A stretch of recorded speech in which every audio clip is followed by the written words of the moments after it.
ప్రపంచంలో ఇంతవరకు ఏ రాజకీయ నాయకుడు కూడా చేయనటువంటి గొప్ప కార్యక్రమాన్ని, అంటే ప్రతిదానికి ఏదైనా నేనే చేశానని చెప్పుకునేటువంటి ఆరాటం ఉన్నటువంటి నారా చంద్రబాబు నాయుడు గారు అంటే తనకు అవసరమా, ఇది తప్ప ఒప్ప అనేటువంటి ఏమాత్రం విచక్షణ కోల్పోయిన రాష్ట్రంలో ఉన్నటువంటి 1100 పోలీస్ స్టేషన్ల ఎస్హెచ్ఓలతో, సిఐలతో, డిఎస్పీలతో, అడిషనల్ ఎస్పీలతో, ఎస్పీలతో, డీజీపీ గారు మరి ఉన్నాడో లేడో, మరి ఆయన ఫోన్ కట్టేసి వెళ్ళిపోయాడు తెలియదు, కానీ మిగతా అందరినీ ఆయన ఒక గంట సేపు, అంటే రాజకీయాల్లో ఇవాళ దాకా ఆయనకి ఏంటంటే ఎమ్మెల్యేలు లేకపోతే రాజకీయ చుట్టూ ఉన్నటువంటి కార్యకర్తలు వాళ్ళు వీళ్ళు భజన చేయటం, లేకపోతే టీవీ ఛానల్స్లో తన తరపున పనిచేసేటువంటి విలేకరులు భజన చేయటం, అంటే మోడరేటర్లు టీవీల్లో కూర్చున్నటువంటి యాంకర్లు భజన చేయటం, ఆ కిక్కు సరిపోవట్లా. సినిమాల్లాగా ఈ కిక్కు చాలట్లేదని ఆ కిక్కు సరిపోక కాకి యూనిఫామ్ వేసుకున్నటువంటి పోలీసులతో కూడా భజన చేయించుకున్నటువంటి, అంటే ఈ డోసు, ఆ మత్తు డోసు చాలక, కిక్కు చాలక నిన్న ఆయన కాకి యూనిఫామ్ వేసుకున్న పోలీసులతో కూడా భజన చేయించుకునేటువంటి కార్యక్రమాన్ని నేను తెరలేపారు. రాష్ట్ర ముఖ్యమంత్రి ఏంటి, ఒక సబ్ ఇన్స్పెక్టర్ పోలీస్ స్టేషన్ చూసేటువంటి బాధ్యత చూసేటువంటి సబ్ ఇన్స్పెక్టర్లతో లేకపోతే సిఐలతో వీడియో కాన్ఫరెన్స్ ఏంటనేది ఇంతవరకు ప్రపంచంలో ఎవడో చూసి ఉన్నాడు. అంటే ఒకటే మనకు అర్థం అవుతున్నది, ఒకటి కిక్కు కోసం, అంటే కద్దర కిక్కు లేదా టీవీల కిక్కు, పేపర్ల కిక్కు, ఈనాడు జ్యోతిలో వచ్చేటువంటి అక్షరాల కిక్కు సరిపోవట్ల. కాకి బట్టల పొగడతలతో కూడా కొత్త కిక్కు కావాలి ఆయనకి. రెండవది, రేపు పెట్టబోయేటువంటి మున్సిపల్ ఎన్నికలు లేదా పంచాయతీ ఎన్నికలు, వీటన్నిటిలో పోలీసుల్ని అడ్డగోలుగా వాడుకుందాం అనేటువంటి కార్యక్రమం. ఈ రెండు తప్పితే మనకి వేరే దీంట్లో సారాంశం ఏం కనపట్ల. లా అండ్ ఆర్డర్, ఒకవేళ మీ డీజీపీ గారు చెడిపోతే మీరు వచ్చారా లైన్లోకి? డీజీపీ గారు అసమర్థుడు అవటం వల్ల మీరు వచ్చారా? అయితే ఎస్పీలు, మీరు పెట్టుకున్నటువంటి డిఐజీలు, ఐజీలు, ఎస్పీలు అసమర్థులయ్యని చెప్పి మీరు వచ్చారా లైన్లోకి? ఏ కారణంతో మీరు స్టేషన్ హౌస్ ఆఫీసర్లతో 1100 పైచీలుకున్నటువంటి స్టేషన్ హౌస్ ఆఫీసర్లతో ఈయన సరాసరి నేరుగా మాట్లాడతాడు, వాళ్ళకి గీతోపదేశం చేస్తాడు, వాళ్ళకి కౌన్సిలింగ్ చేస్తాడు. ఈ రాష్ట్రంలో పోలీసు వ్యవస్థను భ్రష్టు పట్టించినటువంటి నారా చంద్రబాబు నాయుడు గారు ఇంకే ఏం భ్రష్టు పట్టిద్దామని ఐపీఎస్లు ఐపీఆర్ భ్రష్టు పట్టించేశారు చాలా మందిని. ఇవాళ అంటే సరాసరి స్టేషన్లో కూడా భ్రష్టు పట్టిద్దామని చెప్పని తప్పితే ఏముంది ప్రయత్నం? వీళ్ళు కూడా మామూలుగా పోలీసులు కూడా కొంతమంది మామూలు వాళ్ళు లేరు. ఏం భజన, వీర భజన, మామూలుగా భజన కాదు. ఒక ఆయన చెప్తాడు, ఏమంటాడు, సార్ అసలు మీ ధైర్య సాహసాలు సార్, అసలు ఎప్పుడు సార్ అలిపిరిలో మీరు లేచి నుంచున్నప్పటి నుంచి బాంబు పేలితే మీరు లేచి నుంచున్నారు సార్, అసలు ఆహా ఓ అని. మీరు పోలీస్ అధికారులయ్యా, జ్ఞానం విచక్షణ, అరే లోకం చూస్తుందనేటువంటి విచక్షణ కూడా కోల్పోయి భజన. ఆ ధైర్య సాహసాలు ఏంటి? ధైర్య సాహసం రామారావుని కసక్కని పొడి చేయడం వెనక నుంచా? పార్టీ పెట్టి కదా, పార్టీ పెట్టి పోటీ చేస్తే అది కదా ధైర్య సాహసం. ఆయన ఎవరు, సిఐ గారో మరి డిఎస్పీ గారో? ఏమండి మిమ్మల్ని అడుగుతున్నా, నిన్న చంద్రబాబుతో మీరు ఆయన ధైర్య సాహసాలు చూసి అబ్బురు పడ్డారు కదా మీరు. ఏంటి ధైర్యం? మామని కుట్ర చేసి వెన్నుపోటు పొడిచి పార్టీని లాక్కుని, ఆయన ఆస్తులు లాక్కుని, పదవులను లాక్కుని చచ్చిపోయాక ఇప్పుడు అప్పుడేమో ఆయన ఎదవని చెప్పాడు, ఇప్పుడేమో దండేసి దండం పెడుతున్నాడు. ఇదే ధైర్యం? చెంచారుగా రామారావు బొమ్మ గిరాటేసి కదా సొంత పార్టీ పెట్టుకోవాల్సింది కదా, అది కదా ధైర్యం అంటే. మీకు తెలియట్లేదు ఆ ధైర్యం అనేది. ట్రాన్స్పోర్ట్ కమిషన్ చొక్కా పుచ్చుకుంటే ఒక ఎమ్మెల్యే ఎంపీ కూర్చోబెట్టి పంచాయతీ చేయడం ధైర్యమా? ఒక ఎంఆర్ఓని జుట్టు పరుచుకుని ఈడిసి కొడితే పిలిచి సీఎం ఆఫీస్కి పిలిచి పంచాయతీ చేయడం ధైర్యమా? అబ్బురు పడిపోయాడు ఈయన ధైర్య సాహసాలు చూసి. ఇంకొక అసలు మామూలుగా ఒక అతి మేధావి ఒక ఐపీఎస్ ఆఫీసర్ గారు, ఆయన సార్ మిమ్మల్ని సాటిస్ఫై చేయలేకపోతున్నా సార్ మేము. మీరు వెంటనే చట్టం మార్చండి సార్. మార్చి సోషల్ మీడియా కేసుల్లో 5 ఏళ్ల శిక్ష ఉండటం అనేది అసలు మా చేతులు కట్టేస్తున్నాయి సార్. వైసీపీ వాళ్ళని మేము కంట్రోల్ చేయలేకపోతున్నాం సార్. వాళ్ళు అసలు మమ్మల్ని లెక్క చేయట్లేదు సార్. మేము భయపెట్టినా కూడా భయపెట్టలేదు సార్. వెంటనే ఉరిశిక్ష పెట్టేయండి సార్. మిమ్మల్ని సాటిస్ఫై చేయగలనని ఐపీఎస్ మళ్ళీ మామూలు చిన్న చిన్న వీళ్ళేం మామూలుగా డిఎస్సి లాగా పేకాట ఆటి ఈ ఆటలతో వచ్చి దొంగతనంగా వచ్చిన వాళ్ళు కాదు వీళ్ళు. అరే కష్టపడి చదివి ఐపీఎస్ పాస్ అయ్యి ఇదేమి ఆలోచనలు?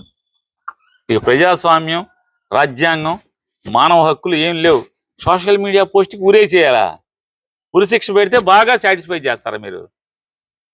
ఇట్లాంటి ఆఫీసర్లను పెట్టుకుని లా అండ్ ఆర్డర్ని కంట్రోల్ చేస్తారా?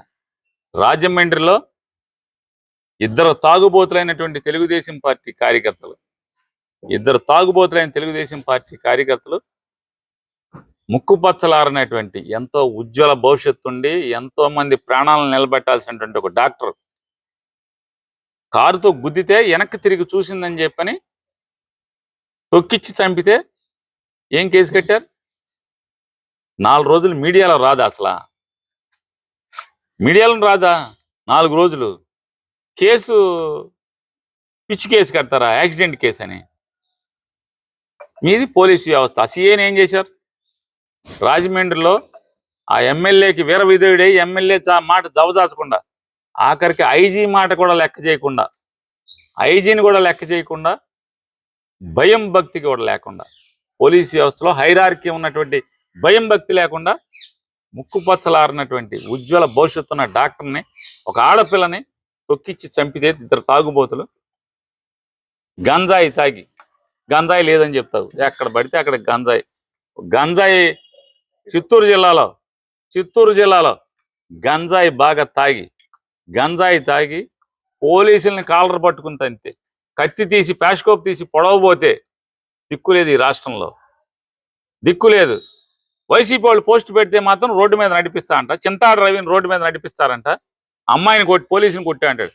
అరే అమ్మాయిని కాపాడదాకా అతను ప్రయత్నం చేశాడు. తొక్కిసలాట్లోకి మధ్యలోకి వస్తే ఆవిడ అతని మీద ఏమో తప్పుడు కేసులు పెట్టి నడిపిస్తారు. మరి ఏ ఎదవనన్నా నడిపించారా మీ పోలీసు వ్యవస్థ? ఇటువంటి తప్పుడు ఎదవలను ఎవరినన్నా చీకట్లో అరెస్ట్ చేసేసి బెయిల్ వచ్చేట్టు చేస్తారు వాళ్ళు. రాజమండ్రిలో మర్డర్ కేసులో మరి నిన్న పోలీసుల్ని గంజాయి బ్యాచ్ కొట్టారు కదా, హత్య చేయబోయారు కదా, ఎక్కడ నడిపించారు వాళ్ళని? ఈ రాష్ట్రంలో లా అండ్ ఆర్డర్ ఉందా అని అడుగుతున్నాను నారా చంద్రబాబు నాయుడు గారిని. లా అండ్ ఆర్డర్ని సర్వనాశనం చేసి ఇంకా మహిళలకు రక్షణ అంటే ఏం రక్షణ? దిశా చట్టాన్ని విడ్డ్రా చేసి మహిళలకు రక్షణ అని చెప్తున్నాడు ఈయన.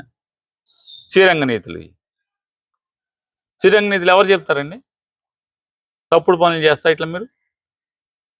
ఏ పలానా దానికి కనీసం ఒక మంత్రి వెళ్ళారా? హోంమంత్రి వెళ్ళారా? ఒక ఆడపిల్లని నలిపి చంపేస్తే, తొక్కిచ్చి చంపితే హోమ్ మినిస్టర్ స్పందించారా? ఒక ఆడకూతురు కదా హోమ్ మినిస్టర్, రాజమండ్రి వెళ్ళారా? పవన్ కళ్యాణ్ గారు అమ్మాయి చచ్చిపోయాక ఆయన ట్వీట్ చేస్తాడు, ఏంటి కఠినంగా శిక్షిస్తా అంటే. ఏం కఠినంగా శిక్షిస్తారు? ఏం చేస్తారు? ఆ జైల్లో ఉంటే ఏం కేసు కట్టాడు మీ సిఐ?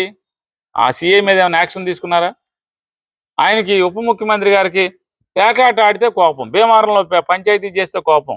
అంటే ఈయనకి నచ్చని, ఈయన తెలిసిన ఊళ్ళో ఈయనకి తెలిసిన వాళ్ళకి ఎక్కడ అన్యాయం జరిగితే మాత్రం స్పందిస్తారు. మరి ఆడపిల్లల గురించి 100 మీటింగ్లు చెప్పారు. ఎక్కడ మీరు వెళ్ళరా? ఇప్పుడు వెళ్ళాలి కదా, టాప్ ఎక్కువ టాప్ దిగో ఏదో రకంగా వెళ్ళాలి కదా. ఓట్లప్పుడు మాత్రం సుగాలి ప్రీతి కనపడుతుంది, అందరు కనపడతారు. మీరు పార్టీ సుగాలి ప్రీతి కోసం పెడతారు. ఇవాళ తల్లి ఏడుపు అరణ్య రోదన. ఇంకేమంటే జగన్మోహన్ రెడ్డి ప్రభుత్వం అంటే 2017లో జరిగి వాళ్ళ సాక్ష్య సేకరణ అంతా కూడా 2018, 17, 18లో మీ ప్రభుత్వంలో జరగటం ఏంటి? ఇవాళ అయ్యా కాకి బట్టలకి పొరుగు నిలబెట్టండి అయ్యా. కొంతమంది ఈ రకమైన ఈ భజన ఏంటి అసలు? రాజకీయ నాయకుడికి అసలు మామూలుగా తెలుగుదేశం ఎమ్మెల్యేలు అంటున్నారంట నేను రాత్రి. ఏమో ఇక మనం ఈ పోలీసులతో మనం పోటీ పడలేరు. రేపు నుంచి మన చంపుతాడు. ఆ స్థాయిలో ఆ మీటర్ గేజ్ చూసుకుంటాడు. పోలీసు వాళ్ళు ఆ లెవెల్కి, ఆ మీటర్కి, ఆ రీడింగ్కి పొగట్లేదు వీళ్ళని చెప్పని మేము చేస్తాం ఇప్పుడు మేము మీతో ఎక్కడ పోటీ పడతామా అని చెప్పినేమో తెలుగుదేశం పార్టీ ఎమ్మెల్యేలు రాత్రి అంతా గోలగాలంట. మనం ఈ రాష్ట్రంలో ఉన్నటువంటి తంతు, లా అండ్ ఆర్డర్ తంతు, పోలీసుల తంతు. ఇవాళ ఈ రోజున అమరావతి ఏదో బద్దలైపోయిందని చెప్పని చాలా ఛానల్స్కి డబ్బులు ఇచ్చి ప్రమోషన్ వీడియోస్ చేసుకుంటున్నారు. ఏం బద్దలైంది? 2015లో టెండర్లు పిలిచి 2018కి స్లాబులు అయిపోయినటువంటి గోడలు కట్టేసేసి కిటికీలు పెట్టేసినటువంటి బిల్డింగుల్ని, అంటే అదొక 4 ఏళ్ళు, ఇదొక 2 ఏళ్ళు, 6 సంవత్సరాలు ఒక అపార్ట్మెంటు, 9 అంతస్తుల అపార్ట్మెంట్ కట్టి 6 సంవత్సరాలు ఎమ్మెల్యే క్వార్టర్స్ భూమి బద్దలైపోయింది. 3500. ఒక ఎమ్మెల్యే ఎవడన్నా ఉంటాడా? చూద్దాం రేపు సెషన్కి ఎవడుంటాడో. ఇవాళ హ్యాండ్ ఓవర్ చేస్తా అంటున్నారు కదా, రేపు సెషన్ నుంచి ఆ ఎమ్మెల్యే క్వార్టర్లో ఎవడుంటాడు? చివరికి ఖచ్చితంగా దాంట్లో జరిగేది ఏంటంటే, అయితే గన్మెన్ని డ్రైవర్ని పడుకోబెడతారు, వీళ్ళేమో హోటల్లో ఉండి ఎమ్మెల్యేలు, లేదా అసాంఘిక కార్యక్రమాలకి ఎమ్మెల్యేతో ఉండేవాళ్ళు వాడుకుంటూ ఉంటారు. చూస్తాం, అది చూస్తాం.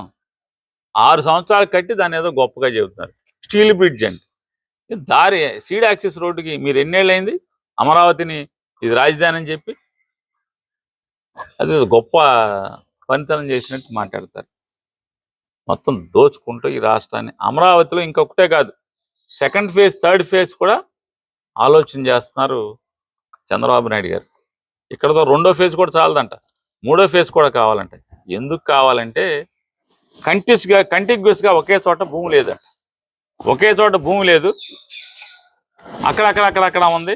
కాబట్టి మేము ఎవరికైనా అమ్మాలన్నా కూడా మా దగ్గర భూమి లేదు కాబట్టి, అంటే వ్యాపారం కోసం రైతుల్ని కాల్చుకు తింటారు.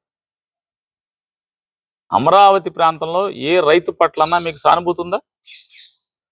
ఒరిజినల్ అమరావతి, శివయ్య గుడి ఉన్నటువంటి అమరావతి ప్రాంతంలో సాగునీళ్ళకి అవకాశం లేదు. అంగట్లో అన్నీ ఉన్న అల్లున్నట్లు శనున్నట్టుగా ఆ అమరావతి నదీ పరివాహక ప్రాంతంలో ఉన్నటువంటి రైతాంగానికి నీళ్లుండవు. పక్కన నది ఉంటుంది, వర్షం ఆధారం, ఎరువులు లేవు, ఎరువులు ఇచ్చే నాదుడు లేడు, పట్టించుకునేవాళ్ళు లేడు. వాళ్ళ పొలాలు మాత్రం కావాలి, సాగుకు మాత్రం కావాల్సినవి ఏమేవో. ఇటువంటి పరిస్థితులు ఈ రాష్ట్రంలో ఉన్నాయి. అయ్యా కొంచెం బుద్ధి తెచ్చుకుని ఈ సోకు మాటలు, సొల్లు మాటలు, ఆడితో భజన, ఏళ్లతో భజన, కాకీల భజన, ఈ భజన ఆపి ఈ రాష్ట్రంలో రైతాంగానికి పడుతున్నటువంటి నీళ్ల ఇబ్బంది, కృష్ణా డెల్టాలో జరుగుతున్నటువంటి నీళ్ల ఇబ్బంది, లేదా నీళ్ల అవకాశం లేదు, సాగునీళ్ళ అవకాశం లేని వర్షాధారంగా ఉన్నటువంటి వాళ్ళకి ఎరువులు అవి కూడా అందించమని చెప్పని డిమాండ్ చేస్తున్నాం. సాధారణంగా మనకి డైనోసార్లు అంతరించిపోతున్నటువంటి జంతువులు అంట, చాలా కళలు కూడా అంతరించిపోతున్నాయి. హస్తకళలు కానీ, లేకపోతే రకరకాల వినోదాత్మకమైనటువంటి ప్రజల్ని వినోదపరిచేటువంటి కళలు కానీ అంతరించిపోతున్నాయి. ప్రజలకు మనకు కనపడిన పరిస్థితిలో, ఆ స్థితిలో ఇవాళ ఎక్కడో డైనోసార్ అవశేషాలు కనుక్కున్నట్టుగా ఈ మధ్య మనకు బెజవాడలో ఈ పిట్టల ధరలు ఎక్కడ మనకు కనపడకుండా పోయినటువంటి పరిస్థితి. ఆ కళ ఎక్కడ లేదు, అంతరించిపోయింది. మొన్నే పిట్టల ధర ఆ చాతుర్యాన్ని, పిట్టల ధర కళని బెజవాడలో కనుగొన్నారు. ఆ పిట్టల ధర మనకి ఏతావాత అతను ఏంటి అంటే అదములలో శ్రేష్ఠుడు, అదములలో శ్రేష్ఠుడు. ఆయన సభ్యత సంస్కారహీనం. ఆయన మాటలకి, ఆయన పిచ్చి ప్రేలాపలకి నేను ఆయన వారిని ఒకటే అడుగుతున్నా. పేరుని నాని అనేవాడు గోడౌన్లు కట్టి అద్దెకిచ్చి అద్దె ద్వారా జీవిద్దామని మాత్రమే గోడౌన్లు కట్టుకున్నాను, 2 గోడౌన్లు. ఇప్పటికి 1,00,000 సార్లు చెప్పాను. ఈ అధమ శ్రేష్ఠుడికి కూడా చెప్తున్నాను, ఈ అధమ శ్రేష్ఠుడికి కూడా చెప్తున్నాను. ఏమనంటే అద్దె కోసం కట్టుకున్నాను, నా దగ్గర పనిచేసేటువంటి మనుషులు దాంట్లో స్టాక్ తగ్గింది అని చెప్పని వచ్చి చెప్తున్నారు. మీరు ఇన్స్పెక్షన్ చేసి సాంకేతికంగా నాకు బాధ్యత లేనప్పటికీ నైతికంగా 15 ఏళ్ళు ఎమ్మెల్యే చేసినోడిని, మంత్రి చేసినోడిని, నైతికంగా ఆ తప్పుని అంటే నా కింద పనిచేసిన మనుషుల యొక్క తప్పుని నేను భరించి పెనాల్టీతో సహా చెల్లిస్తాను అని చెప్పాను. నేను చెప్పాను డిపార్ట్మెంట్. చెప్పిన 10 రోజులకి మా మీద కేసు కట్టారు, నా భార్య మీద, నా మీద. కనీసం ఇంట్లో ఆడవాళ్ళని కూడా మర్యాదగా పలకలేనటువంటి సంస్కారహీనమైనటువంటి అధమ శ్రేష్ఠుడు. సాటి వారి ఇంట్లో ఆడవాళ్ళని కూడా, ఆడపడుచులను కూడా సంస్కారవంతంగా ఉచ్చరించలేనటువంటి అధమ శ్రేష్ఠుడికి చెప్తున్నా. ఎవడో మావయ్య గడికి నేను మావిడిని తీసుకెళ్ళి కాళ్ళ మీద పడి మావయ్య మావయ్య అని 50 కోట్లు కట్టానని చెప్తున్నాగా. అతనికి నీకు చెప్తున్నా, ఆ మావయ్య గడికి చెప్తున్నా. ఆ మావయ్య చంద్రబాబు అయితే, లోకేష్ అయితే, ఇంకెవడన్నా మా ఊరు మంత్రి, నీ ఇష్టం. నువ్వు చెప్పేటువంటి ఆ మావయ్య గడికి కూడా చెప్తున్నా. ఎవడైతే నీకు చెప్పాడంటున్నావు కదా, ఆ మావయ్య గడికి కూడా చెప్తున్నా. మీరు మనిషి జన్మ ఎత్తితే, మీకు దేవుడు సిగ్గు అనేది పెడితే ఛాలెంజ్ చేస్తా. నేను నా శ్రీమతి కలిసి మీ ఇళ్ళకు వచ్చి, ఎవడా మామయ్య గారి ఇంటికి వచ్చి ఒక్క ఫోటో, మేము వచ్చినప్పుడు మీ ఇంట్లో సీసీటీవీలు ఉంటాయిగా అందరి ఇళ్లలో, ఆ మామయ్య ఒకవేళ చంద్రబాబు అయితే, చంద్రబాబు ఇంటూ ఉండవా? చీమ చిట్టుకుమన్నా అన్ని రికార్డ్ అవుతాయి కదా. సీసీటీవీ ఫోటో బయట పెట్టండి. ఎందుకు నా మీద జాలి దయ్యా? ఈ తప్పుడు మాటలు ఎందుకు? ఛాలెంజ్ చేస్తున్నా. ఆ మామయ్య గాడి ఎవడ మామయ్య ఆ మామయ్య గాడికి కూడా చెప్తున్నా. నీకు ఎవడ చెప్పాడు? ఆ మామయ్య గాడికి, ఈ అధమ శ్రేష్ఠుడికి కూడా చెప్తున్నా. మీకు చేతనైతే, చావుంటే, దమ్ముంటే, నిజంగా మీరు నీతి జాతి గలవాళ్ళైతే మా ఇద్దరు వీడియోలు, నేను నా భార్య వచ్చి ఎవడింటికి వచ్చామో ఆడింటికి ఆ వీడియోలు బయట పెట్టండి, ఫోటో అన్న బయట పెట్టండి. సిగ్గు శరం లేకుండా నోటుకు వచ్చింది మాట్లాడటం, సంస్కారం లేకుండా. జగన్ గారు కనపడితే టపామని కాళ్ళ మీద పడతారు. సార్ మాకు ఎదవ సార్, మాకు నాయకుడు కాదు సార్, మేము అక్కడ బతుకుతున్నా మీళ్ళ మీద పడిపోతుంటారు పెళ్ళిళ్ళు. అవన్నీ మీ ఇష్టం. నేను దాని గురించి నాకేం అభ్యంతరం లేదు, బాధ లేదు, చీకు లేదు. కాకపోతే పిచ్చబాగుడు ఏదైతే బాగారో ఛాలెంజ్ నిరూపించండి. 50 కోట్లు మీ మామయ్య గారికి ఎవడికో ఇచ్చానన్నారు కదా, మరి ఈడీ కేసు పెట్టి నన్ను ఆ మామయ్య గారిని లోపలేయండి. మరి ఈ 50 కోట్లు క్యాష్గా బదలాయిస్తే మరి తప్పు కదా, నేరం కదా. ఏంటి చంద్రబాబుకి 50 కోట్లు ఇస్తే చంద్రబాబు నన్ను ఏంటి లోపల కండి. తప్పుడు వాగుడు, ఇంట్లో ఆడవాళ్ళ గురించి సంస్కారవంతంగా మాట్లాడటం నేర్చుకోమని చెప్పని ఆ మనుషులకు చెప్తున్నా.